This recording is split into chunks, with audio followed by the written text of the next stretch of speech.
He stood silently beside the flag-draped casket, wearing a worn military uniform and eyes that had seen too much. When two airport security officers tried to stop him from boarding, he simply said, "I made a promise." What happened next stunned the entire country. The airport was unusually quiet that morning. Not because it was empty, it wasn't. In fact, it was packed. Travelers bustled past security lines, announcements echoed overhead, and the rolling wheels of suitcases clicked against tile. But there was a strange, reverent hush at Gate B14, as if the air itself had paused in respect. Standing at the edge of the jet bridge, a man in a worn olive-green military uniform rested his hand on a casket. Draped in the American flag, the casket bore no adornments, just the weight of sacrifice. The man beside it stood tall, solemn, unmoving. His long, weathered hair brushed the collar of his faded uniform. A quiet strength radiated from him, less of a presence, more of an anchor. His name was Brandon Cole, a former Navy Special Forces operative, a father, and today a silent escort for his fallen brother in arms. Two transportation security officers stepped forward. One of them, a younger man barely in his 20s, cleared his throat with hesitation. The other, older and stiffer, spoke sharply. "Sir, you're not authorized to proceed beyond this point." Brandon didn't blink.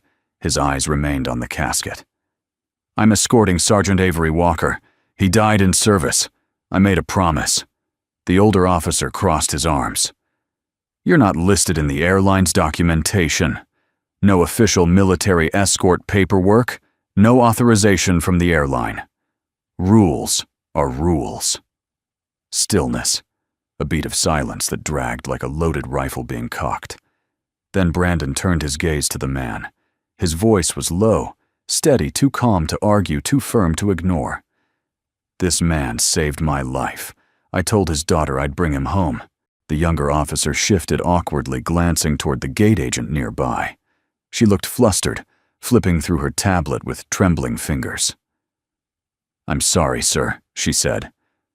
"Our internal policy without pre-approved escort documentation, we're not allowed to let a flag-draped casket be wheeled in without paperwork?" Brandon asked, not with anger, but with quiet disbelief. The older officer's voice hardened. He stepped closer. "I understand the situation, but this is a security issue. If you can't comply, we'll have to ask you to step aside." Brandon didn't move. He didn't raise his voice, didn't clench his fists. He simply stood there, straight, resolute, a human monument to patience and purpose. The silence around him deepened. Passengers had begun to notice. Some stopped mid-step. Others whispered. Somewhere, a baby cried. Somewhere, a boarding announcement echoed like an afterthought. But at Gate B14, the world had stilled. A little girl with chestnut hair and bright eyes peeked from behind a pillar, Bella Cole Brandon's 10-year-old daughter. She clutched a worn teddy bear and watched her father with the quiet reverence of someone who knew better than to interrupt sacred moments. Her eyes moved to the casket, then back to her dad. She didn't cry. She didn't speak. She simply stood taller. A few feet away, a flight attendant paused mid-conversation with a coworker. Her name tag read, Claire. Her eyes lingered on Brandon, flicked to the security officers, then dropped to the flag. She exhaled slowly. Back at the gate, the officer raised his hand to his radio. "Dispatch, we may need." "You don't need anything," Brandon interrupted softly. "You just need to listen." He stepped aside, not to move away, but to let the casket take center frame. He's not cargo. He's not excess baggage. He's a son, a father, a soldier. The gate agent looked like she wanted to cry, but didn't know how. Claire glanced at her, then at Brandon. Something unspoken passed between them. Empathy. Maybe shame. The older officer wasn't moved. "Final warning, sir. Brandon finally turned, fully facing the two men. There was no threat in his eyes, just clarity. Do what you need to do. But I will not leave his side. No shouting, no pushback, just unwavering commitment. And somehow, that was more unsettling than a protest ever could be. The young officer faltered. What if maybe there's someone we can call. That won't be necessary, the older man snapped. He's not authorized. And that was when the first voice rang out. Hold on, someone said. A gruff but steady tone. An older man, Carl Adams, a Marine veteran in his 60s, stepped forward from the crowd. Baseball cap in hand, spine straight as a rifle. He looked at Brandon, then at the casket. This man's doing the most honorable thing anyone can do. You gonna throw him out for that? Gasps, murmurs. Someone pulled out a phone. A red light blinked on recording. Another voice chimed in. A woman. Then another. A teen. A mother. A man in a business suit. The crowd was no longer watching. They were witnessing. And they were angry? Let him pass. This is disgraceful. That's a hero? You don't block a hero. Security stiffened. Claire looked at the gate agent again, who now had tears in her eyes. Brandon didn't move. He simply placed his hand back on the flag-draped casket. Gently, as if to remind it, I'm still here. I'm not leaving you. And though he said nothing more, his silence roared louder than any protest. It was just after 3:00 a.m. when Brandon Cole awoke in silence. The house was still blanketed in pre-dawn darkness. A single street lamp outside cast a soft orange glow across the living room floor, catching the edge of a folded American flag sitting on a shelf. Brandon sat up on the worn leather couch, rubbed the back of his neck, and looked to his right. His daughter Bella was curled up against his side, one hand still gripping the hem of his old navy shirt like a lifeline. Her breathing was steady, peaceful.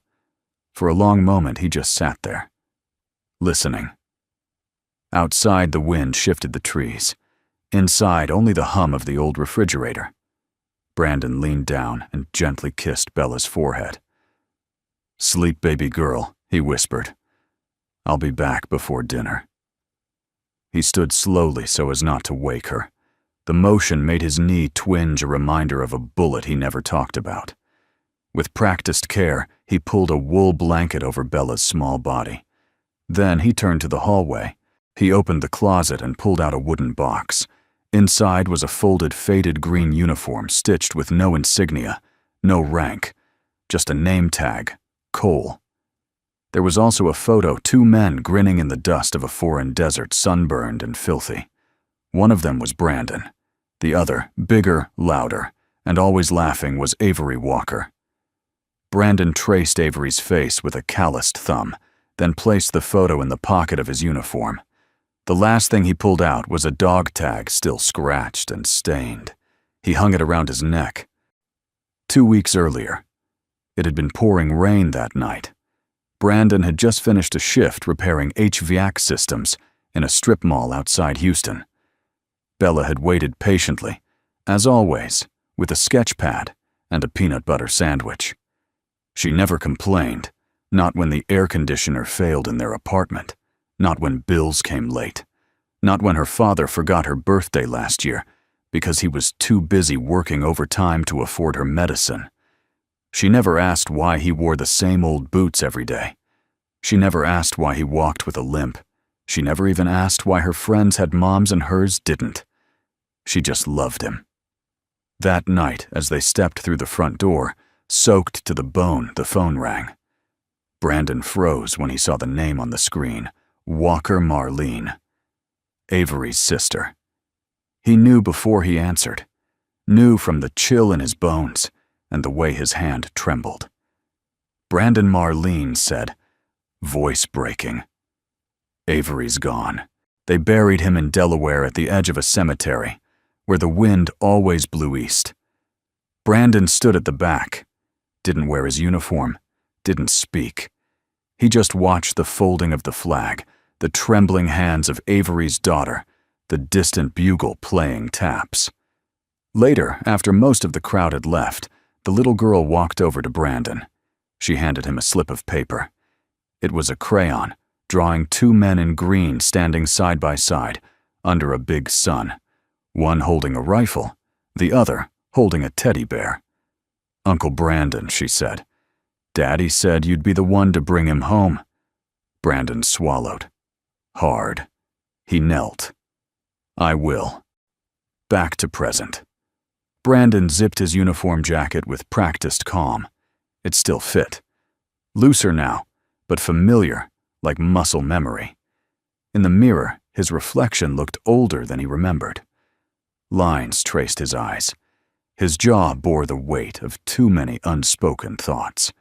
The man staring back wasn't a soldier anymore. He was a father, a mechanic, a survivor. But the promise in his eyes hadn't changed. By the time the sun peeked over the rooftops, Brandon had loaded the truck. The casket was already at the base. His request to escort it to the final military cemetery in Montana had been met with bureaucratic silence. Escorts must be approved in advance through the Department of Defense channels. "Sorry, sir. The form you submitted is missing 2 signatures. The airline needs official documentation, not personal promises." None of that mattered to Brandon. He hadn't sworn to a department. He'd sworn to a dying man. He left a note on the fridge for Bella pancakes when I get back. "Keep the fort safe, little bear."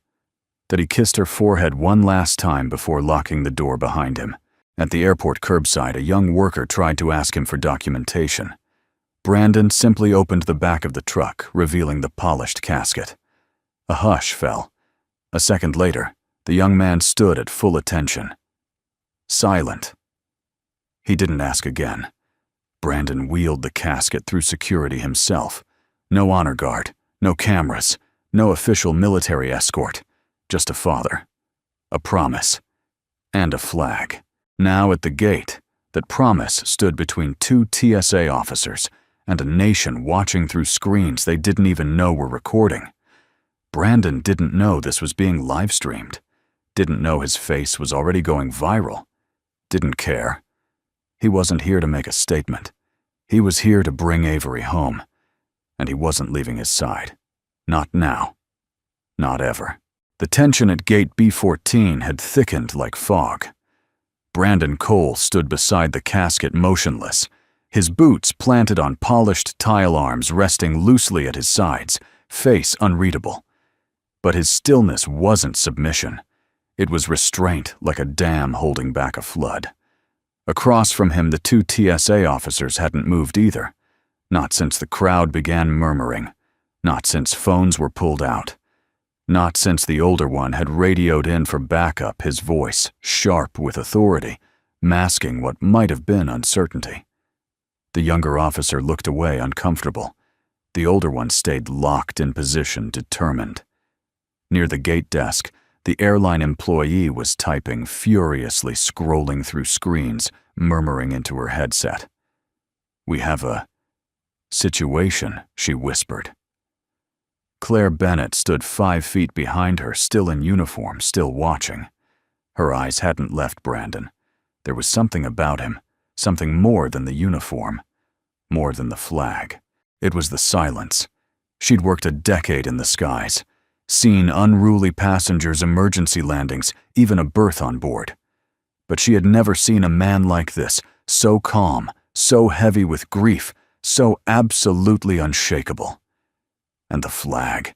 Claire swallowed hard. It reminded her of her father. Vietnam. The nightmares. The folded triangle they gave her mother. The gate agent raised her voice, directing it more toward her tablet than the man in front of her. "Sir, I understand your situation, but the airline has strict internal protocols regarding escorts of remains. We require verified military documentation filed through the DoD or a recognized funeral transport agency." Brandon didn't blink. "I'm not asking to fly for free," he said. Voice low but firm. "I bought a ticket. I'm escorting a friend. A soldier. I understand that, but do you?" The woman froze. Brandon's eyes weren't angry. They were tired. tired in a way that comes from carrying weight for too long without asking anyone else to lift it. "You think I'm here because I want attention?" he asked, quieter now. "You think I'd put on this uniform just for show?" Claire stepped forward slightly but stopped herself, her hands clenched. The gate agent glanced again at her screen, then to the TSA officers, then back to Brandon. "I'm sorry, I have to follow policy." There it was again. That word. Policy. It wasn't cruelty. It was coldness. The impersonal armor people wore when they didn't want to feel the cost of a rule. Behind Brandon, the terminal had grown still. A teenager live-streamed quietly. A middle-aged man was typing furiously on Twitter. "They're stopping a veteran from escorting a flag-covered casket at the airport. This is America." A woman in a wheelchair wiped her eyes. An older man in a VFW hat stood up from the bench. The whisper of discontent was building. But Brandon didn't write it, didn't exploit it. He stood alone, as he'd done so many times before, in sandstorms, in jungles, in rooms full of silence where words had no place.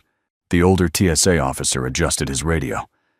"Sir, please move away from the gate. You're not authorized to proceed." "And if I don't," Brandon asked softly, "then we'll have to remove you from the terminal." Claire's jaw tightened. The agent stepped forward again, his voice lowered, perhaps realizing the crowd was listening. "Look, I don't want to escalate this. Just comply, and we'll try to sort it out. There's a process for these things." That man, Brandon said, pointing gently to the casket, didn't die according to process. A pause. Audible. Heavy. "He died covering a breach," Brandon continued. "He didn't wait for paperwork. He didn't check for authorization." "Sir," "He just did what had to be done, because that's what we were trained to do." The TSA agent looked visibly uncomfortable now, sensing he was being recorded, sensing something bigger was unfolding, something that might outlast a news cycle. Then Claire stepped forward. Not much, just a few steps, enough to make her presence known. She didn't speak. She didn't need to. The gate agent looked at her. Their eyes met. Claire's brow raised, barely perceptible but pointed. The agent faltered. "Look down." "Please," Claire said gently. "Just give him a minute." Claire, the gate agent, whispered harshly. "You know we can't override this. Then don't override. Just pause." Brandon looked at her, not in surprise but with quiet acknowledgement. Not gratitude, not hope, just understanding. Claire nodded once, barely visible to anyone else. A moment passed. Then the younger TSA officer turned toward his partner. "Maybe we can just wait for a supervisor. Give it 5 minutes." "This isn't a negotiation," the older one snapped. "Then maybe that's the problem," Carl Adams growled from the crowd. All eyes turned. The Marine veteran stepped forward slowly, his posture straightened with each step, like muscle memory snapping back into place. "You've got a decorated veteran," Carl said, voice deep and gravelly, escorting a fallen brother. "And you're hiding behind policy." No one spoke. "I fought in Fallujah," Carl continued. "My kid died in Afghanistan. You want to talk about paperwork? You want to talk about policy?" He pointed at the casket. "That flag, right there, that's the only document that matters." The silence shattered. Applause. Not loud, not explosive, just firm. Solid. From scattered parts of the terminal, travelers began to clap. Some stood. Some filmed. Some cried. Claire looked at the gate agent. The woman was trembling now. I'll call my supervisor," she said, turning and rushing to the desk. Brandon exhaled, but he didn't relax, didn't smile, didn't move. He just placed his hand back on the casket, palm flat. Solid. The wall hadn't crumbled yet, but it had cracked. And through that first fracture, truth had begun to seep in. At first, the only sound was the whir of an escalator in the distance. Then came the faint buzz of a phone vibration, the quiet rustle of jackets as people shifted in their seats, a low cough, a shoe tapping against tile, and then click. The red record light on a teenage girl's phone blinked to life. She didn't say anything, just angled her camera toward Brandon Cole standing beside the flag-draped casket. Next to her, a middle-aged woman whispered, "What's going on?" The girl didn't look away. They won't let him fly. He's a veteran. He's trying to escort a fallen soldier. You're kidding. I wish I was. In the crowd, Claire Bennett stood to the side, arms crossed tightly over her uniform, her jaw clenched. She could hear the gate agent still arguing with a supervisor on the phone, using phrases like public disturbance policy violation and PR risk. It didn't matter. The room had shifted. And once a room shifts like that, quiet outrage turning to collective will, there's no going back. A few feet away, an elderly woman with a walker pulled out her phone. Hands shaking slightly, she opened Facebook Live. "I don't usually do this," she muttered, angling the camera to capture Brandon. "But this is wrong." Another man, a tired-looking businessman in a crumpled suit, opened X Twitter. He snapped a photo and typed, "Flag-draped coffin. Denied escort. Veteran told to step aside. Shameful. Let him fly." The hashtag landed softly. Then it exploded. Outside of Gate B14, the airport continued its morning churn. Flights were called. Coffee was spilled. Suitcases rolled. But word spread fast like gasoline finding flame. By the Starbucks near Gate B10, a barista put her AirPods in and frowned. Wait, that's happening here. Back inside Carl Adams, the Marine veteran stood his ground beside Brandon. He didn't speak again. He didn't need to. His presence said enough. Stiff back. Arms folded. The way his eyes stayed locked on the officers like a challenge. Claire glanced at him, then to Brandon. Brandon still hadn't moved. That quiet dignity, unshaken and almost haunting, had started to seep into everyone's bones. He wasn't protesting. He wasn't shouting. He was simply there. And the more still he stood, the louder the injustice felt. Then someone said, "That's the guy. That's the single dad from the VA fundraiser last year, remember? You mean the guy who rebuilt the Veterans Clinic HVAC system for free?" Yeah, that's him. Whispers turned to murmurs. Murmurs turned to commentary. A young man with headphones and a guitar strapped to his back stepped forward, unsure of what to say, but knowing silence wasn't enough. "Sir," he said to Brandon, You want me to call someone post something, start a fundraiser." Brandon turned to him, not with frustration, but with calm. "Just tell the truth," he said. The truth was already running. By now, thousands were watching the live streams. Hashtag #ToMornLetHimFly trended in the top 5 within 20 minutes. A local reporter caught wind of the story and dispatched a cameraman. A national morning show retweeted the original post with a caption, "Airline blocks, veteran escorting a fallen soldier." Developing story. But none of that had reached Brandon. He wasn't on his phone. He wasn't checking likes or replies. He was still beside Avery. He'd done this once before in a remote part of Kandahar under sniper fire, bleeding out. Back then, it had been Avery who refused to leave him behind. Now, it was Brandon's turn. And finally someone shouted, not in rage, but in moral clarity, "This is not okay." Heads turned. A teenager in a hoodie, probably 17, with one hand shaking as he held up his phone. "You don't turn away a man bringing his brother home. I don't care what your rules say." There it was, the spark. Claire saw it happen in slow motion. A ripple moved through the crowd like a wave beginning to crest. Some stood. Some clapped once. A few shouted, "Let him through." Others simply looked around, unsure what to do, but knowing something had to be done. Then came the chant. Let him fly. Slow at first, awkward. A few voices. Let him fly. Louder now. Security looked rattled. The gate agent froze. Claire took a step forward. Enough, she said, not loudly but with steel.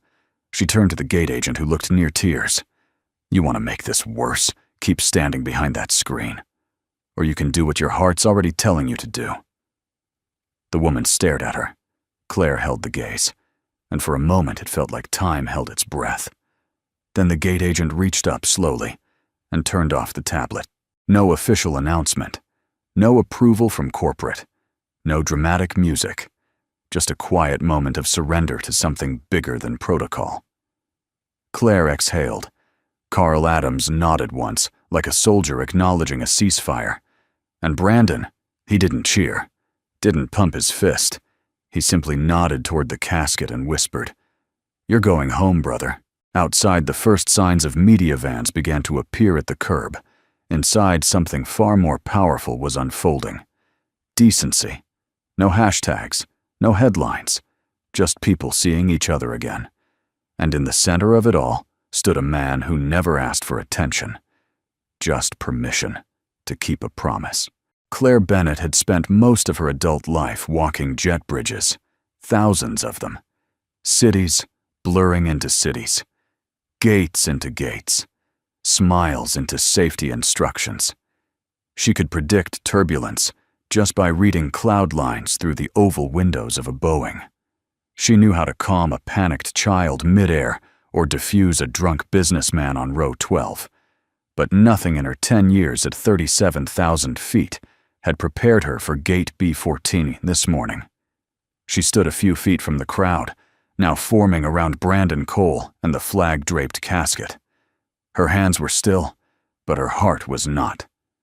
She'd seen injustice before, quiet ones, micro moments.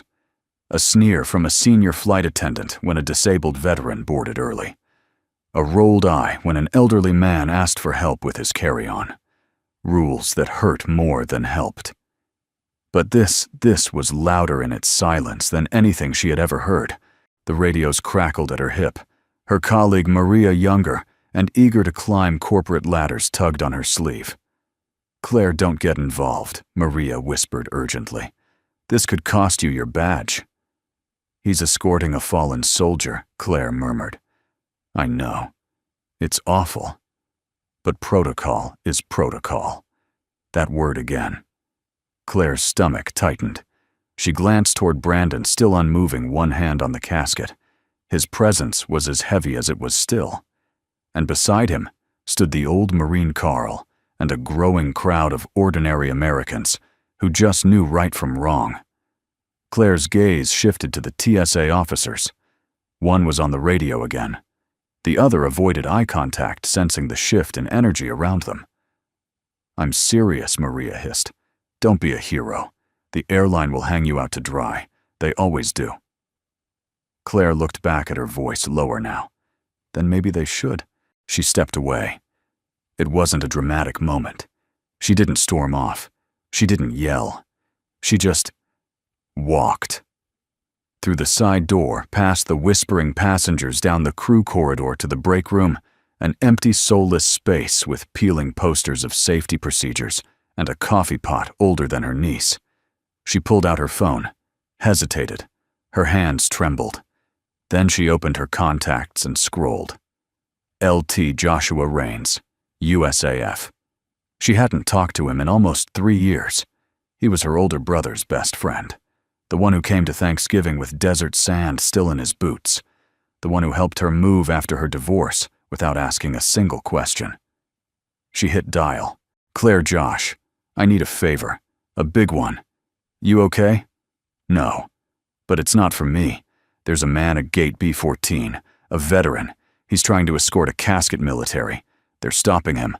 What? Why policy?" "Jesus." She took a breath. "Can you reach someone, anyone? This needs to go above the airline, above TSA. I don't care if it's a colonel or a janitor at the Pentagon. Somebody has to see this." A pause. You still know how to raise hell, Bennett. Yeah. Well, I'm done following silence. Back at the gate, Brandon hadn't moved. Claire returned, eyes scanning the terminal. The crowd had grown. The hashtag, "Let Him Fly," was now flashing across airport TV tickers. Reporters had arrived, cameras hovering cautiously. The gate agent was still on hold with legal. TSA backup was inbound. And through it all, Brandon stood like a stone in a rising tide. Josh texted back, "Got someone. It's moving. Stay in position." Claire exhaled. For the first time that morning, she allowed herself to hope. Then came the voice in her earpiece. Cold. Direct. No warmth. Flight attendant Bennett, report to operations office immediately. This is a formal directive. They knew. Of course they did. Maria was staring at her now. So were two supervisors by the end of the hallway, one with a clipboard, the other with a look that screamed, "Fall in line." Claire walked slowly toward them. Halfway there, she paused. She turned and walked the other way. Back to gate B14. Back to the casket. Back to the man who hadn't asked for help, but had earned it 10 times over. When she arrived, Brandon looked at her. Just once. A simple glance. No smile. No question. But something passed between them. Something unspoken. Something rooted in old wounds and shared values. "You didn't have to come back," Brandon said softly. "Neither did you," Claire replied. "But I did. So did I." She stood beside him now. Not in uniform, she had removed her name badge and earpiece. Her shoulders were relaxed, her heart pounding. "They're going to come for me next," she said with a faint smile. "Then I guess I won't be standing alone." Claire chuckled quietly. "You're not much of a talker, are you? Not when silence speaks louder." And then a ding. Claire checked her phone. A message from Josh. "Stand by. Military transport being authorized. Aircraft diverted. ETA 20 minutes. Don't let him move." She blinked, reread it, then looked at Brandon. "A plane's coming. For him. For you." Brandon didn't react. Not with joy. Not with shock. He just bowed his head, eyes closed, as if for the first time in hours or maybe years, he could finally exhale. In the distance, the sound of sirens. Military sirens. The real kind. Hope in uniform. It began with a single post. A photo. A man in a faded green uniform, hand resting on a flag-draped casket. 2 TSA officers standing in front of him. A crowd behind him. A nation watching. Captioned simply, "This veteran is being denied the right to escort his fallen brother. In an American airport." Let that sink in. Let him fly.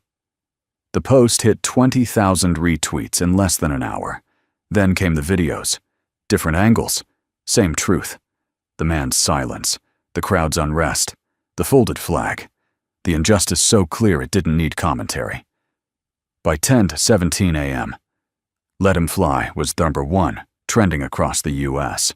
In a newsroom in Washington, a CNN producer barked at her assistant. "Get me everything you can on Brandon Cole. Military Record Service branch deployments, verify before we run with it." In a coffee shop in Tulsa, an older couple sat motionless, tears in their eyes, as the video looped silently on their tablet. "That could have been your brother," the woman whispered. "Or me," her husband replied. In a high school in Sacramento, students paused their midterms to watch the story unfold on TikTok. "He's like my dad," one girl whispered. Airline HQ, New York City. The CEO stood at the head of a long glass conference table, phone pressed to his ear, expression tight. "We're getting slaughtered on every platform," his assistant said. "How bad veterans groups are calling for boycotts. Gold Star families are issuing statements. We've been tagged in over 1.4 million posts in the last 4 hours. Where's legal hiding?" He swore under his breath. "Get me PR, now." And someone tell that airport manager to stand down before this burns us to the ground. Back at gate B14, Claire's phone was vibrating non-stop. Are you seeing this? You're all over the news. Girl, you just broke the internet. She ignored them all, standing beside Brandon, who remained unmoved, watching, waiting, guarding. He hadn't opened his phone once, didn't even glance at the cameras now lining the terminal walls. Reporters with badges, passengers live streaming, microphones being extended like weapons or olive branches. He stayed focused on the casket and on the promise. Near the food court, a group of bikers in leather vests, emblazoned with Veterans Ride Free, rolled in. They weren't subtle. Carl Adams walked over to greet them. His voice wasn't loud, but it carried. Thanks for showing up.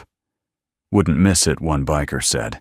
He's one of ours. Outside the terminal, the protest had begun. It wasn't organized. It wasn't rehearsed.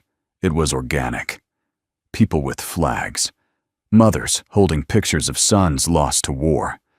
Veterans in full dress. Children holding handwritten signs. Let him fly. He kept a promise.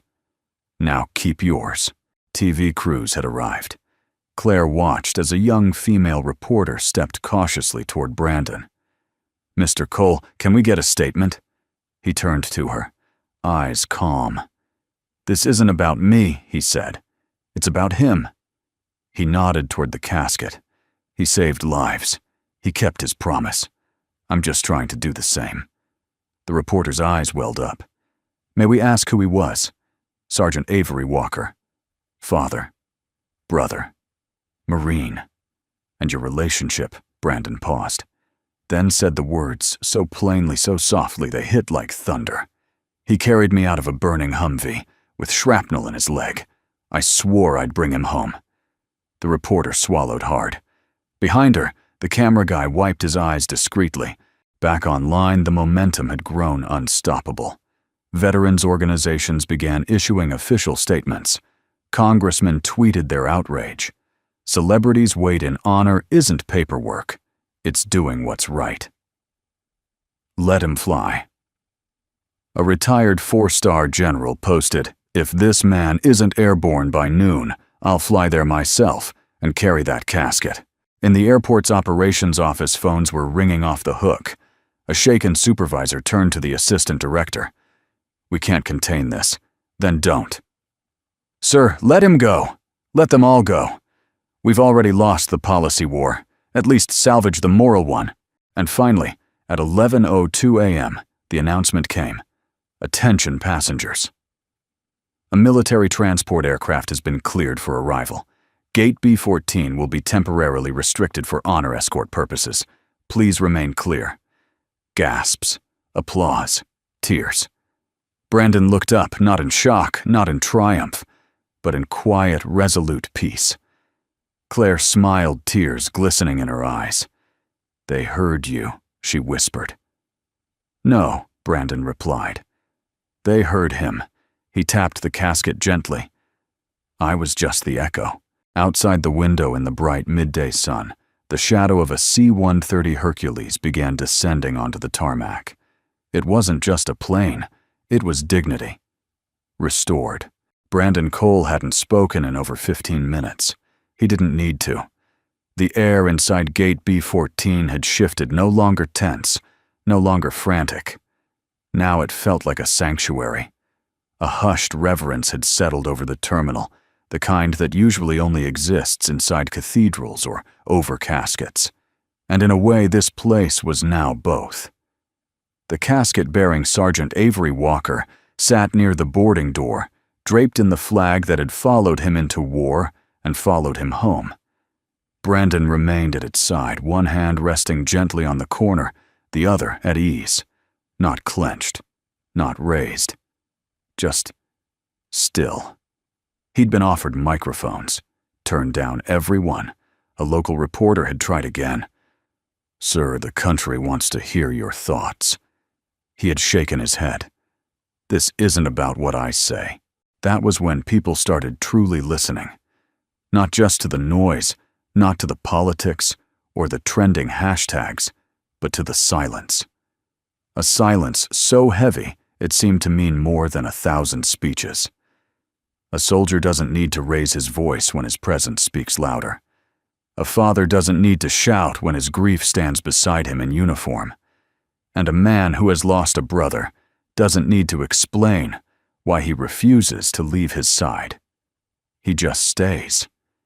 And because Brandon stayed, so did everyone else. At the far end of the gate, a 7-year-old boy tugged on his mother's sleeve. "Why's he not talking, Mom?" The woman hesitated, then knelt beside him. "Because some people don't talk when they're sad," she said. Brandon didn't hear them, but somehow he seemed to understand anyway. Claire stood to his left, arms crossed tightly as if holding herself together. She'd seen angry passengers. She'd seen fights break out over peanuts and seat assignments. But she had never seen this kind of stillness command so much respect. The silence wasn't weak, it was willful, intentional, a form of leadership all its own. A social media influencer with 2 million followers arrived with a camera crew and tried to get a reaction. "Brandon, sir, could you say a few words for our platform?" Brandon turned. Not hostile, just firm. "I'm not here to perform." Then he looked back at Avery's casket, ending the conversation. The influencer left 2 minutes later, defeated and for once silent himself. Inside the airport's command office, the PR director reviewed the footage and shook his head. "This guy isn't staging anything," he muttered. "He's not chasing clout. He's not pushing an agenda. He's just a good man doing a hard thing." Across the room, the legal team agreed there's nothing to spin. Any action against him now would be national suicide. And so the silence continued, a kind of quiet that forced people to reflect. Not on policy, not on politics, but on character, on sacrifice, on what we owe the people who gave everything. Someone brought Brandon a bottle of water. He nodded in thanks but didn't drink. Someone else offered him a seat. He declined. "I'll stand." He can't. That line, overheard and shared by a nearby traveler, was reposted hundreds of thousands of times in the next 2 hours. No filter. No hashtags. Just a sentence that cracked hearts open. "I'll stand." He can't. Bella's voice came next. Through a live video call, Claire had offered her phone quietly without asking. Brandon hesitated before answering. Then her face filled the screen. "Daddy." "Hey, baby, are you okay?" He smiled gently. "I'm okay now. Did you bring him home?" Brandon looked at the casket, then at the sky beyond the terminal window. "We're almost there." Bella nodded, then did something unexpected. She pulled a folded piece of paper from her jacket pocket and held it up to the screen. "I drew a welcome home card for Uncle Avery." Brandon's eyes shimmered. "It's beautiful. Can you read it to him?" He swallowed hard. "Sure." He read slowly. "Dear Uncle Avery, thank you for keeping my daddy safe. Thank you for loving me, even though we never met in person. I hope heaven has pancakes and guitars. We miss you. Love, Bella." The call ended quietly. Claire turned away, blinking fast. So did half the crowd. And still Brandon said nothing to the cameras, nothing to the press. But he'd said enough to the only person that mattered. By noon, the military plane had landed. The tarmac outside buzzed with quiet activity. Honor guards in dress blues, a chaplain, a major from Avery's old unit. But inside Gate B14, Brandon waited. Not impatiently, not anxiously, just with the steady posture of a man who'd never walked away from a promise. Before the doors opened, a final journalist approached one last time. She held a notebook. No camera. No mic. Just an old-school spiral-bound notepad and ink-stained fingers. "Mr. Cole," she said softly, "I'm not here for a story. I'm here because I lost my brother in Iraq, and I never got to say goodbye." Brandon looked at her, then nodded. "Then stand with us. She put her pen away and did just that. And when the doors opened, when the guard stepped forward, when the transfer began, Brandon walked beside Avery. No fanfare, no statement, just footsteps and silence. At exactly 12:17 p.m., the airport fell into an unnatural silence. All terminals paused. Flight announcements faded. The rattle of suitcase wheels slowed. Even the coffee machines in the food court seemed to hush.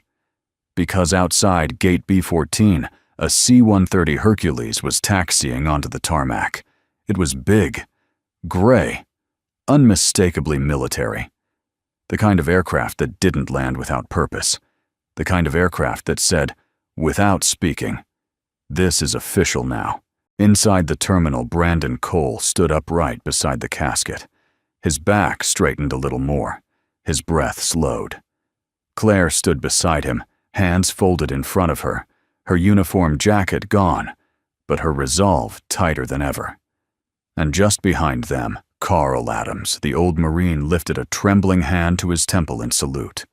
No one told him to. He just knew. So did the others. Veterans around the terminal followed suit.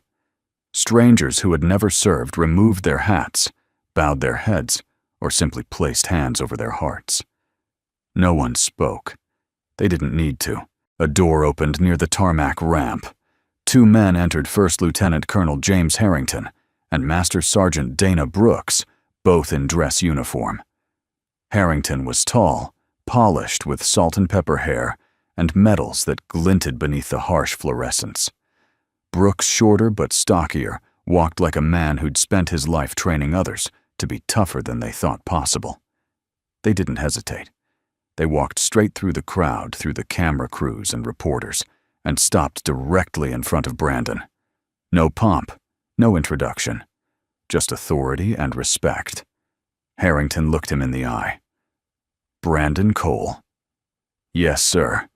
Sergeant Walker's body is now under official military care. Your escort is recognized and honored." Brandon nodded.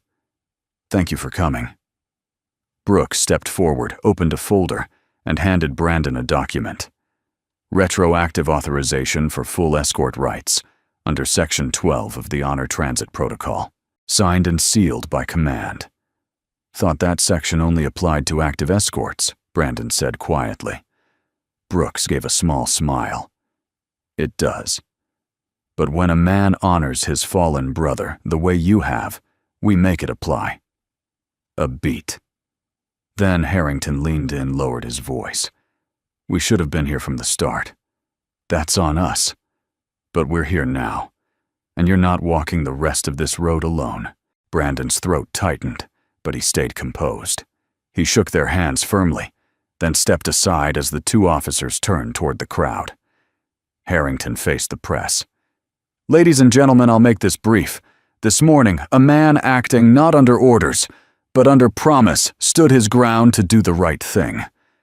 The United States military recognizes that act as one of uncommon valor." He glanced toward Brandon. "You do not need medals to prove your service. Sometimes standing in silence says more than any uniform ever could."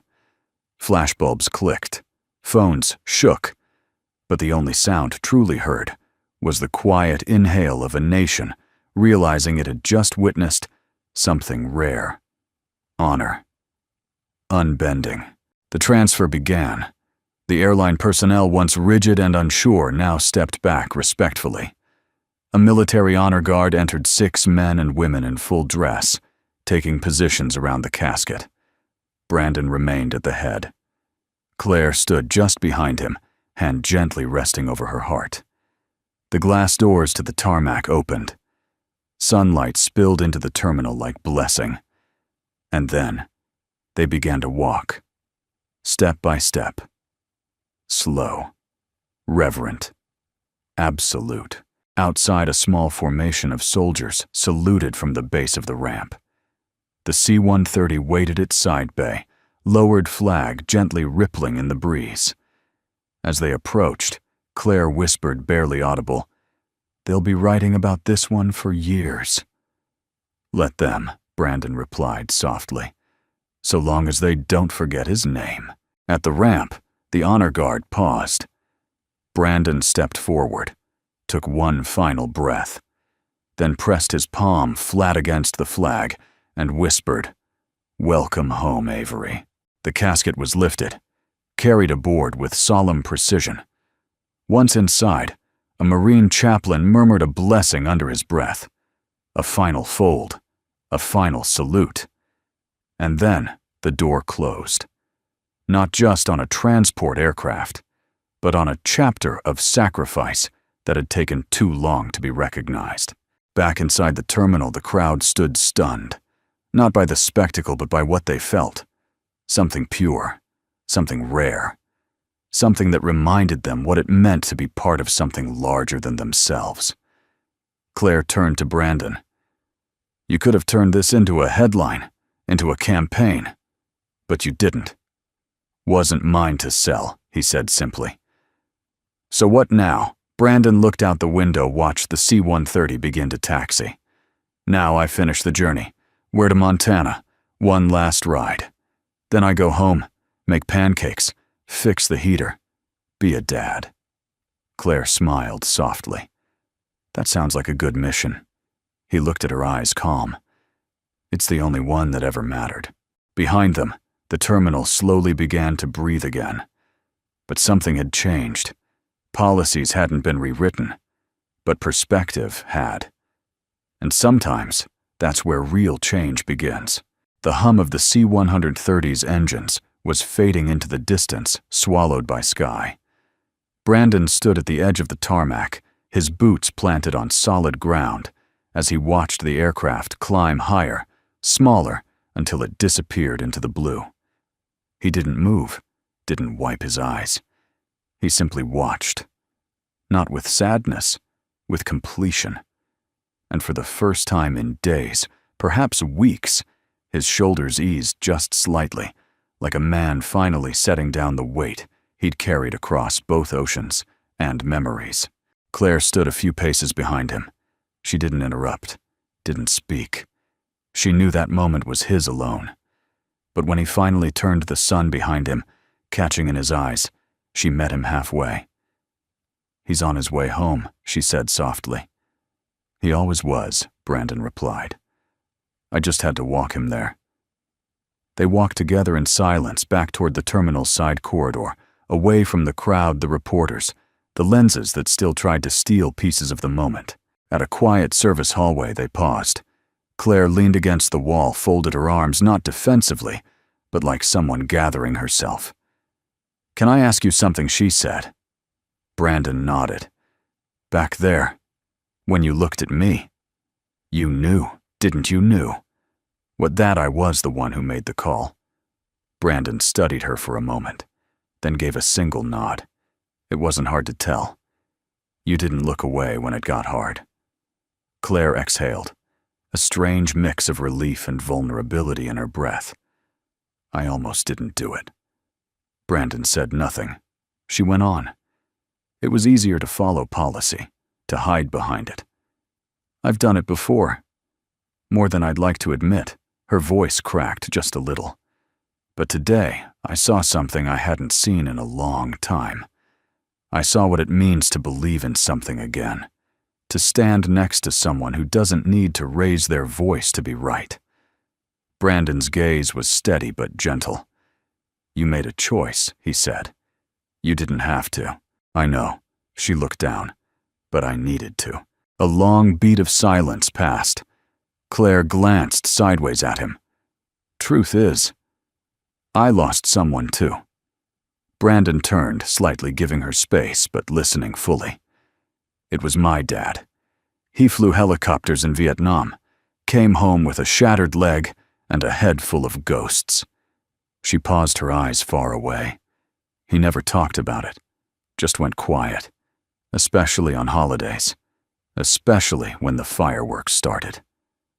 Brandon nodded slowly. "I know the type.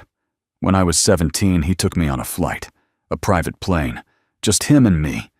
I thought he was finally opening up. But halfway through, he broke down. Midair. Just froze. I had to land the damn thing myself. Her voice caught, but she pushed through it. After that, I started to hate the silence, hated what it meant, the way people shut down instead of reaching out.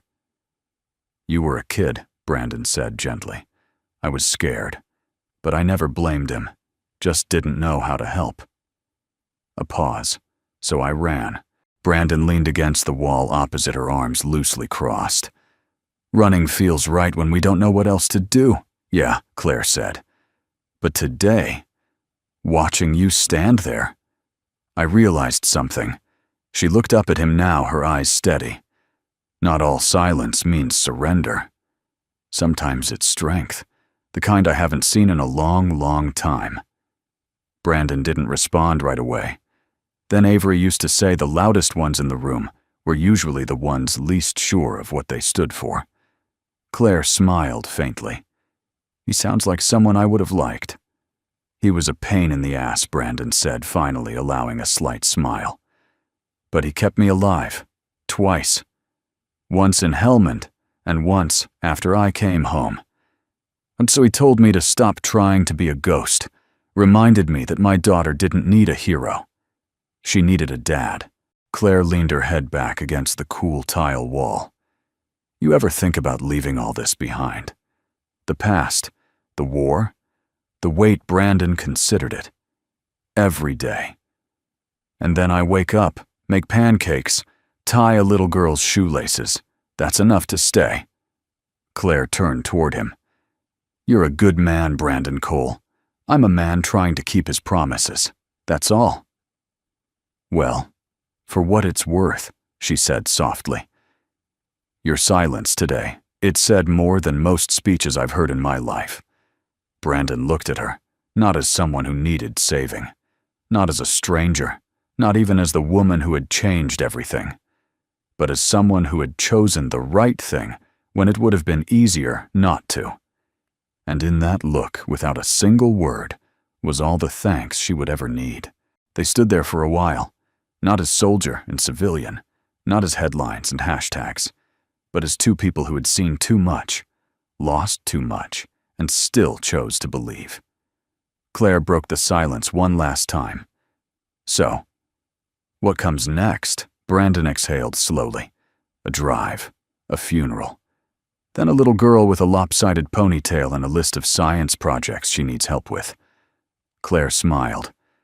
"Sounds like sacred work." "It is." She reached into her pocket, pulled out a small slip of paper, and handed it to him. "If you ever need help with those shoelaces, or pancakes." Brandon took it, read the number, then nodded once. "Claire," he said. "Yeah, thank you." She turned to leave, then paused. "I'll see you around, Brandon Cole. I'd like that." And just like that, the hallway returned to silence.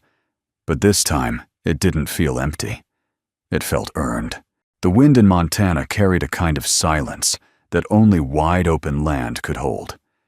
It rolled across the hills like a hymn, low, steady, and timeless. The cemetery sat on a knoll just outside of Bozeman, framed by rows of white marble headstones, each one catching the morning light like sentinels at rest.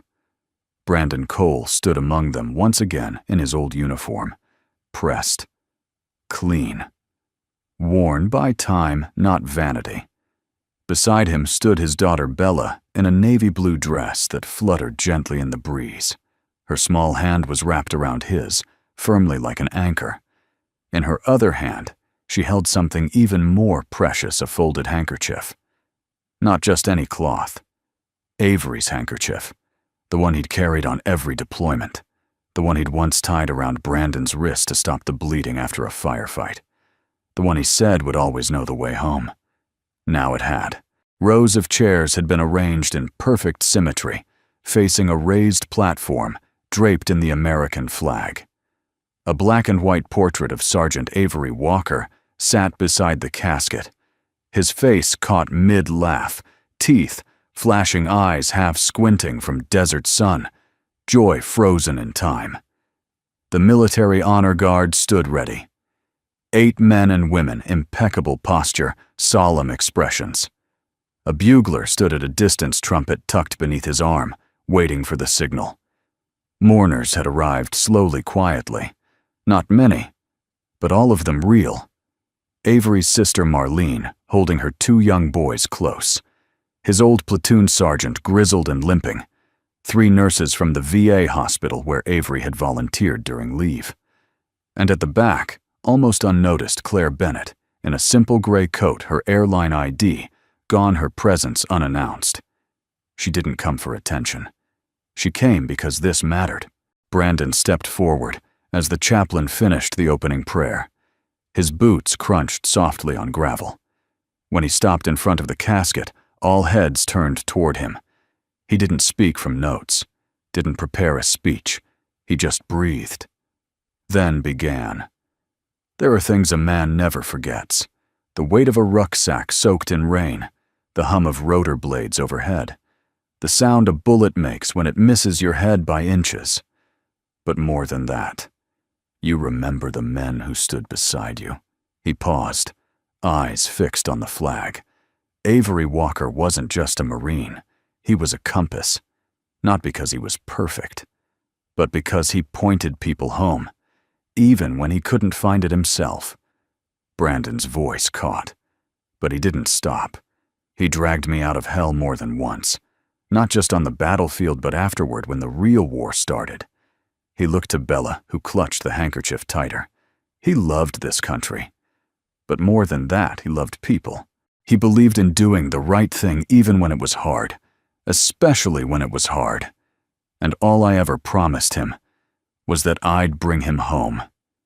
He stepped forward, laid his palm flat on the casket.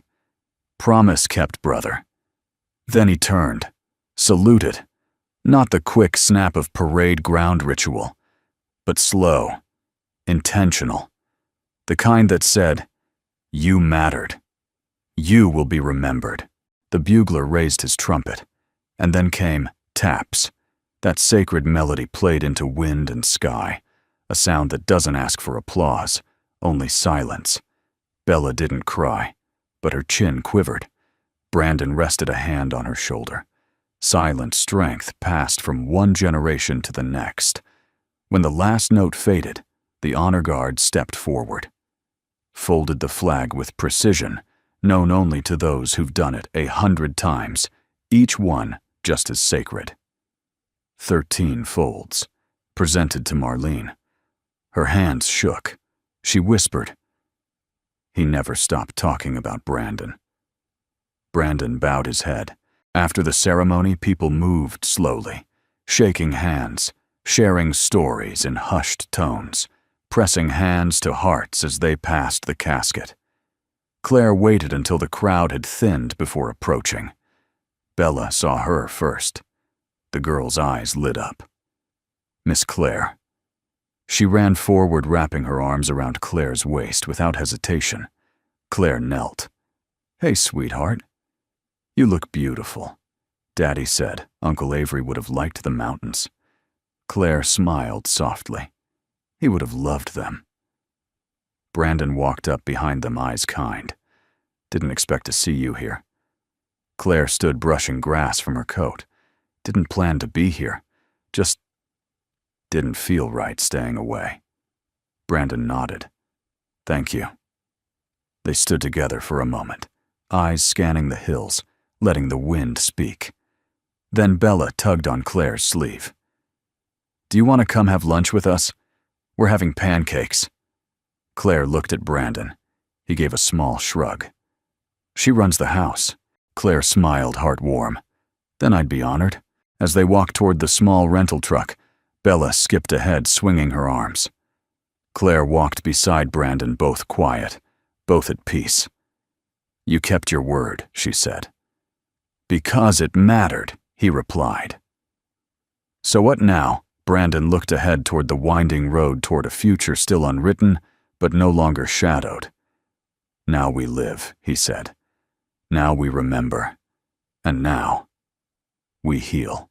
Behind them, the casket of a good man rested beneath an open sky, surrounded by stones, bearing names of others, like him, those who had given everything. and in the wind between pine trees, and prayer, one truth echoed softly. A soldier had come home.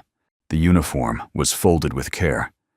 Brandon placed it on the top shelf of his bedroom closet, beside an old cigar box filled with service medals, foreign coins, and a dog tag that didn't belong to him. He stared at it for a long while, not with longing, not with pride, but with something gentler acceptance. He reached up, closed the closet door, and turned toward the hallway. From the kitchen came the sound of running water, the scent of bacon in the air, and the unmistakable voice of his daughter belting out an off-key version of "Take Me Home, Country Roads." Brandon smiled.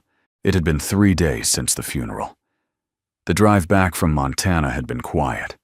Long stretches of highway, an occasional roadside diner, and a steady stream of questions from Bella, some silly, some surprising. "Do you think Uncle Avery liked pancakes with blueberries? What's a Humvee?" "Were you scared when you were a soldier?" Brandon had answered every one, honestly, patiently.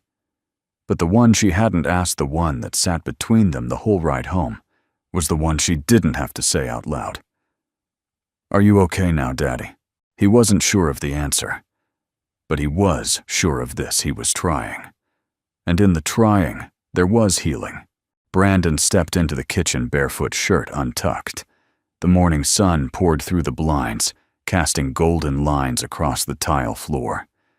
Bella stood on a stool, flipping pancakes, with exaggerated focus, her tongue sticking out to one side. "Hey, little bear," he said. "You're gonna burn that one." "Nuh-uh," she replied. "I flipped it on time." He raised an eyebrow. She grinned sheepishly and slid the overcooked one onto her plate. "Extra crispy. Just how I like it." Brandon ruffled her hair, then poured himself a cup of coffee. They sat at the small table together, the silence comfortable now, not heavy, not tense, just peaceful. On the table sat a drawing Bella had finished the night before. A stick figure version of Brandon, tall with long hair, standing beside a girl in a dress. Between them was a casket wrapped in a red, white, and blue rectangle. Above it, written in purple marker, were the words, "He kept his promise." Brandon traced the lines with his eyes. "You've got a gift," he said. "Uncle Avery taught me to draw flags," she replied. He nodded. "He'd be proud of you." "I think he already was." Brandon didn't speak for a moment. Then quietly, "You know I never told you much about him." "You didn't have to," she said. "I could tell he was good. By how you talk about him." He leaned back in his chair, took a sip of coffee, then stared out the window. The front yard needed mowing. The porch light flickered sometimes. There was a loose shutter on the garage that banged in the wind. It wasn't perfect, but it was home. "Hey," Bella said suddenly. "Did you ever fall in love?" Brandon blinked. "Where'd that come from, Claire?" He raised an eyebrow. "Claire said you used to stare at Mom's picture like you were hearing music." Brandon chuckled. "Did she now?" Bella nodded, eyes serious. "She also said love doesn't always knock loud. Sometimes it just shows up." Brandon leaned forward, elbows on the table. "Well, she's not wrong. Do you miss Mom every day? Do you think she'd like Claire?" Brandon paused. "Yeah, I think she would." Bella smiled, then popped a blueberry in her mouth and changed the subject like kids do, quickly, unburdened by the weight they just stirred. Later that afternoon, Brandon stood in the garage, hands on his hips, staring at the ancient air conditioning unit. It groaned when it ran and wheezed when it stopped. He'd promised Bella he'd fix it before summer came back full force. "Still giving you trouble?" He turned. Claire stood at the edge of the driveway holding 2 coffees and wearing a soft denim jacket. "Thought you said you had a flight today," Brandon said. "Swapped it. I figured this was more important." She held up the coffee. Truce offering. He took it, sipped, and gave a quiet nod of approval. "Still like it black?" Still can't afford cream, she teased. They stood there for a beat. You look different, she said. Shaved. No, I mean, lighter. Like someone took a rucksack off your shoulders. Brandon looked at her. Some burdens aren't meant to be carried forever. Claire nodded. And some are just shared. He smiled. You're pretty good with words for a flight attendant. I moonlight as a human being. Inside the house, Bella peeked through the curtain, then disappeared. A minute later, she opened the door, holding a cup of juice and a napkin-wrapped muffin. I made you breakfast, but it's late now, so it's a snack. Claire took it touched. Thanks, Bella. You can sit with us on the porch, if you want. I'd like that very much. Brandon met Claire's gaze. No need for declarations. The gesture said it all. As they sat on the front porch that evening, Bella dozing between them, Brandon watched the sun begin to dip below the trees. The sky turned amber, then lavender, then dark. And somewhere in that fading light, he felt it he wasn't wearing a uniform anymore. But he'd never been more in service of something worthy. Family, memory, and the quiet daily courage it takes to keep showing up with love. The bell above the door jingled with that familiar chime, soft, old-fashioned, a little off-tune.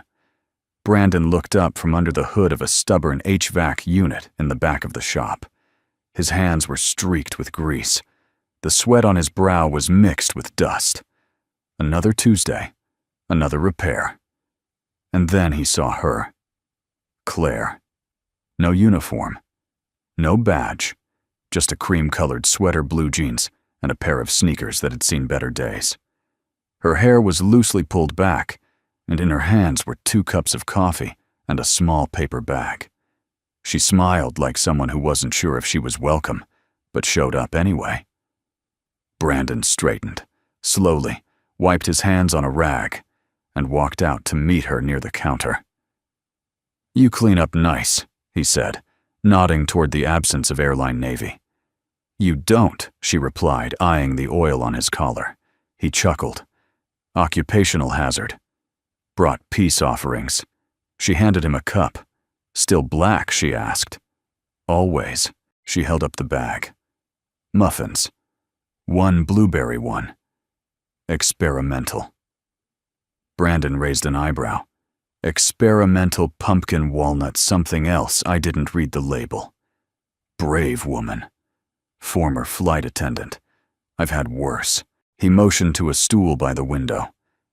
She sat. He leaned against the wall across from her cup, in hand posture. Relaxed, but alert, his usual way of standing, like he could step forward or walk away at any moment. But he stayed. They both did. Outside, the wind stirred the fallen leaves in tiny spirals. Autumn had arrived early this year, brushing the town in shades of amber and rust, the kind of weather that made people crave warm drinks, familiar faces, and conversations that didn't rush. Claire sipped her coffee, then looked up. How's Bella? Still doesn't believe in bedtime. Told me last night she's starting a club. Oh, for kids whose dads can't dance. Claire laughed. That's oddly specific. It's not untrue, Brandon shrugged. I bet she's proud of you. Brandon's smile faltered just a little. She shouldn't have to be. Claire set her cup down. Why not? Because kids shouldn't carry the weight of what their parents went through. She tilted her head.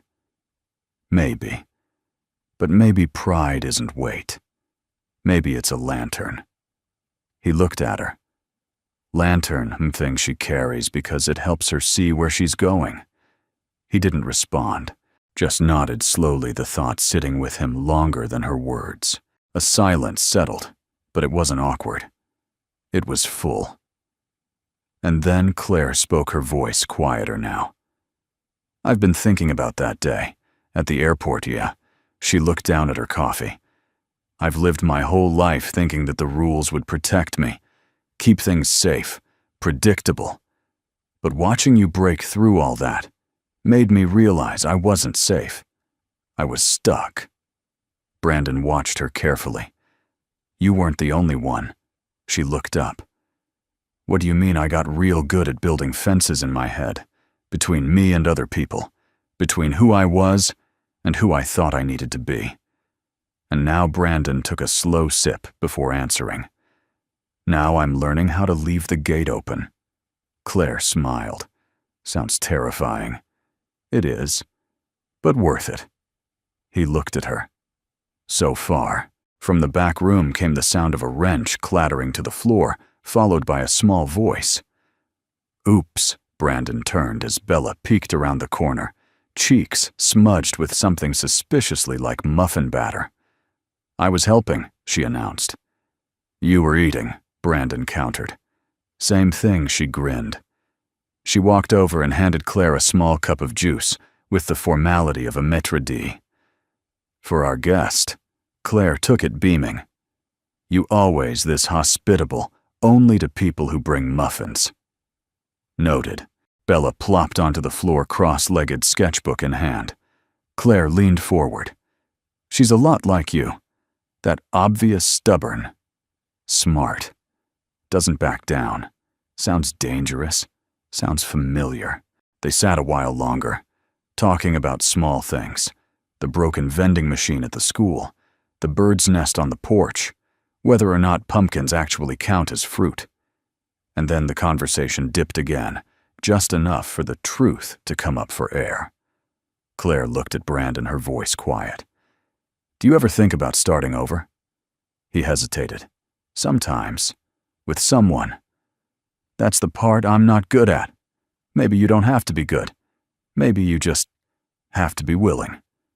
Brandon set his coffee down, met her eyes. And maybe the next step doesn't have to be big.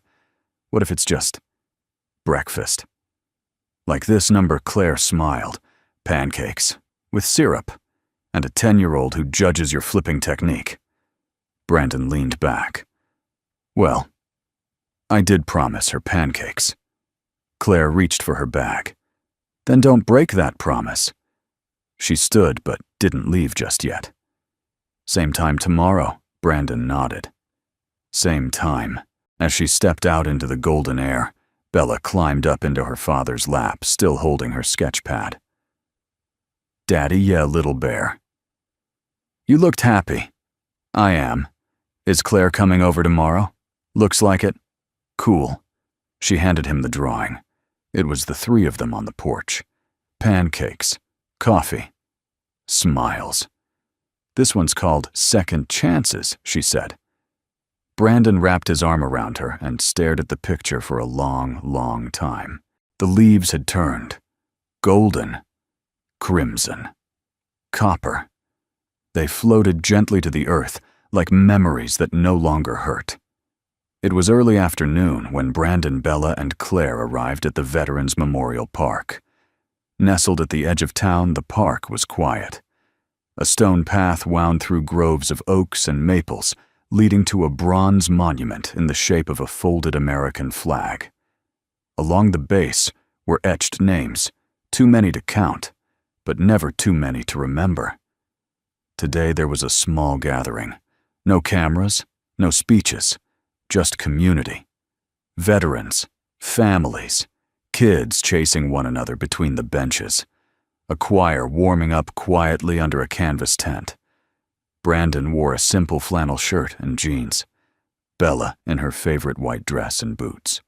Claire in a cozy coat scarf tucked at her neck, holding a small bouquet of autumn chrysanthemums. As they approached the monument, Bella's pace slowed. She looked up at her father. Are we late? Brandon smiled. We're right on time. The three of them stepped forward together. Brandon knelt, placing a single white rose at the base of the wall. Bella laid down her drawing, the same one she'd shown him weeks ago. It had been laminated, now protected from weather and time. The words still clear. He kept his promise. Claire, in silence, placed the bouquet beside the others. Roses, flags, photos, medals. Then Bella reached up and took both their hands. Can we stay a little? Brandon nodded. We'll stay as long as you want. The choir began to sing. Not loudly, not for attention, just purely their voices rising like prayer. Oh, beautiful for heroes proved, in liberating strife. Claire's eyes glistened. Brandon's jaw tightened, but he didn't look away. And Bella, she always stood tall between them, a little girl holding the hands of two people learning how to begin again. After the song, a local school principal stepped up to the podium and read a few names. There was no grand eulogy, no political message, just remembrance, and that was enough. As the crowd began to disperse, an older woman in a navy blue coat approached them. Her hair was silver, her back curved slightly with age, but her eyes were bright. "Excuse me," she said gently. "Are you Brandon Cole?" "Yes, ma'am." She held out a worn envelope. "My husband served with Sergeant Walker. He would have wanted you to have this." Brandon took it with both hands. "Thank you. He used to say Avery talked about you like a brother. Said you were the reason he smiled, even when the world went dark." Brandon blinked hard. Avery was the kind of man you only meet once in a lifetime. The woman nodded. "So are you." Then she turned and walked away. Back at the bench, Bella tugged at Claire's sleeve. "You said we'd get cocoa after." "I did." With whipped cream, Claire laughed. Whipped cream, marshmallows, the works. Bella beamed. Brandon leaned in. But first he said, "I think someone has something to ask." Bella tilted her head. "I do," Claire smiled. No rush. Brandon pulled a small paper from his pocket, a flyer from Bella's school. "She's got a father-daughter dance next weekend." Bella perked up. "You're coming, right?" "Of course." Then she turned to Claire. "But you can come too." Claire blinked. "You mean?" "You can be the family part." Claire looked at Brandon. He nodded. "If you'd like." Claire knelt down eye level with Bella. "I'd be honored." That evening back home, the porch glowed with warm amber light. The sound of laughter spilled through the open door, Bella insisting on extra whipped cream, Claire pretending to get it wrong, just to make her giggle, and Brandon humming along to a tune he hadn't dared sing for years. Inside the kitchen table held 3 mugs, 1 pancake griddle, and a small American flag folded neatly in a wooden case. No longer a symbol of grief, but one of legacy. Later, as the stars rose and the fireflies blinked to life, Brandon stood on the porch, arms crossed, watching Bella chase shadows in the yard. Claire stepped out beside him, hands in her pockets. "She's changed you," she said. Brandon nodded. "She saved me. And now I get to live like someone worth saving." Claire leaned against the railing. "You know, the day at the airport I thought I was just doing a good thing. I didn't realize I was stepping into a new story." Brandon looked at her. "Neither did I." She turned. "So, what is this you and me?" He considered that, then said quietly, "It's not about what it is. It's about what we build with it." Claire smiled. "Then let's build slow, like old houses, with creaky floors and lots of sunlight. And pancakes," he added, non-negotiable. Bella came bounding up the steps, breathless. Guess what? What they asked in unison. "Tomorrow's Saturday." Brandon smiled. "And that means no alarms, no homework, just us." She squeezed between them and took both their hands again. "Feels like a real family." Brandon looked down at her heart full. "That's because we are." Above them, the flag on the porch swayed gently in the wind. Not just a banner, a memory, a promise. And now, a beginning. We'd love to hear where you're watching from. Drop a comment and let us know. It's incredible how stories like these connect us across miles, generations, and hearts. If this story moved, inspired you, or reminded you of someone you love, please consider subscribing to Soul Moments Story for more uplifting, heartfelt tales. Thank you for spending your time with us today. We're truly grateful to be part of your day.